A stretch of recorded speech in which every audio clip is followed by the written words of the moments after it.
L'últim dia del Congrés, el del matí de dissabte, ha despertat amb un tema de gran actualitat, l'acosament escolar.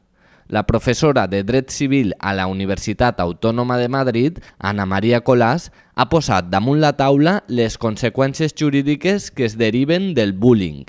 Malauradament, aquesta és una temàtica de molta actualitat en els centres docents i als mitjans de comunicació i que afecta tant a l'alumnat com als pares, al professorat y a la administración educativa. Casi a diario se nos informa de la existencia de un nuevo caso de bullying y los estudios empíricos que se realizan en la práctica ponen de manifiesto un incremento preocupante de este tipo de acoso. Por ello podemos afirmar, sin lugar a dudas, que se trata de uno de los grandes males que estan sufriendo nuestros escolares hoy en dia. L'especialista en dret ha volgut aclarir en quin cas estem parlant d'acosament escolar. Son conductas agresivas, intencionadas y repetidas en el tiempo. Para que haya bullying tiene que ser algo reiterado. ¿Cuánto?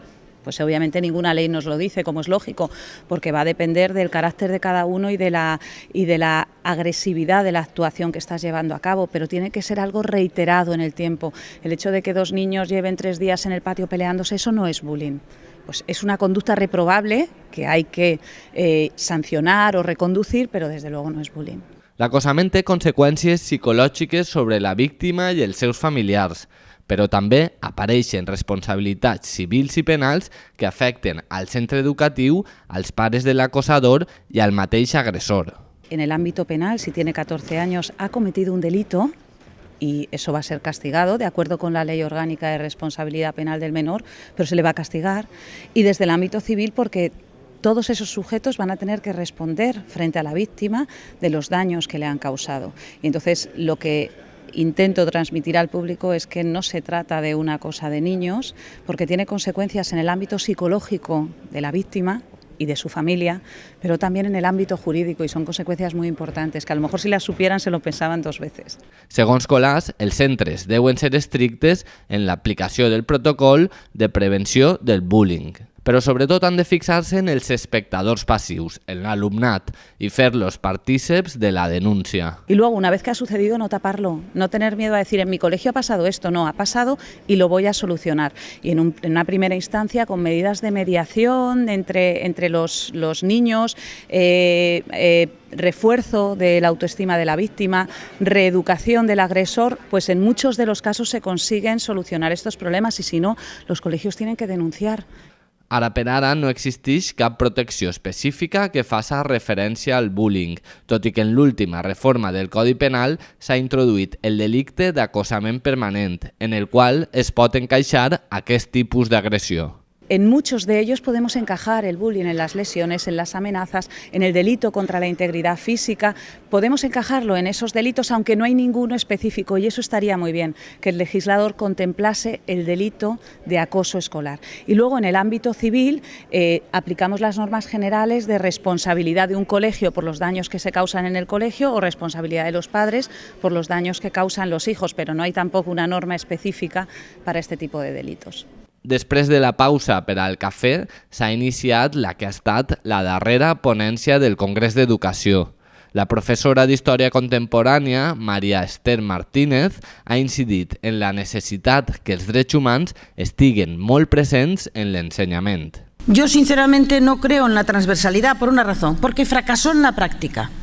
¿Cuántos de los que están aquí presentes se preocupan de revisar sus programas para introducir transversalmente los derechos humanos? Los derechos humanos están desapareciendo de la educación pública. Y esto es gravísimo, porque son los elementos sobre los cuales se construye la democracia.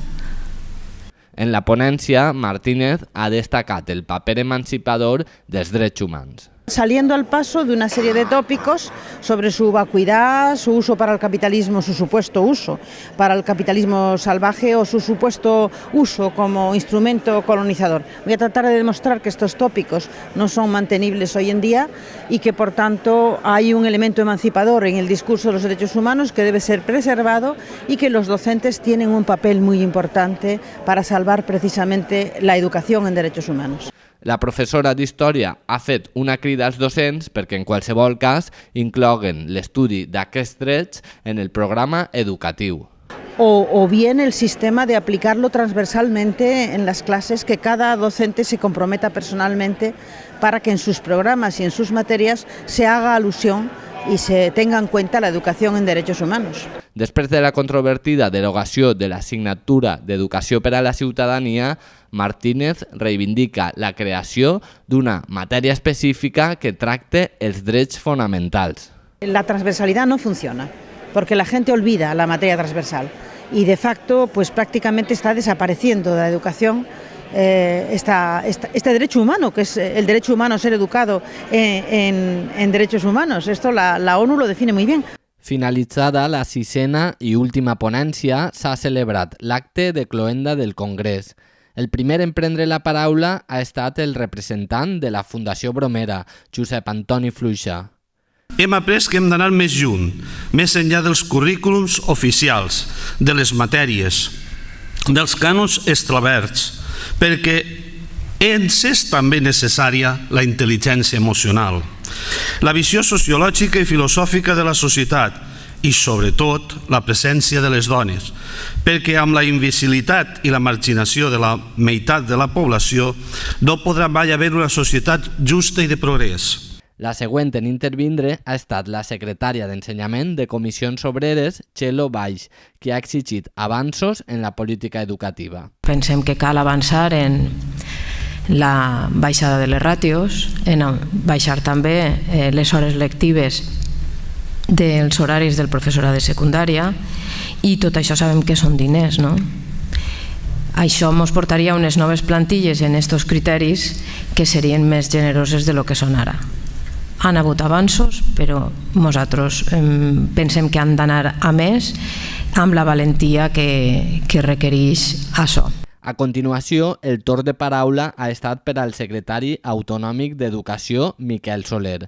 En la seva intervenció ha aprofitat per incidir, entre d'altres qüestions, en la coeducació. En la revisió del currículum escolar, en la formació inicial i permanent del professorat, en la poca presència de les dones en moltes especialitats de formació professional i què actuacions poden fer en aquest àmbit, en els materials curriculars i la presència equilibrada d'homes i dones, però no per un tema de comissió paritària, sinó per reconèixer la realitat social i històrica que hem viscut en aquest planeta. Finalment, l'alcalde de l'Alcúdia, Andreu Salom, ha fet un repàs dels diferents temes que s'han tractat al llarg de les 3 jornades de ponències.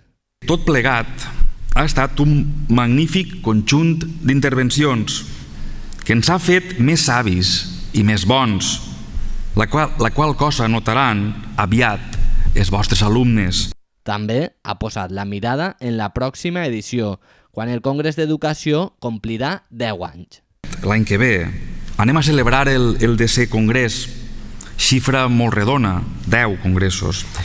I amb la passió que li tenen les institucions a les xifres rodones, no podrem deixar de donar-li un sentit especial.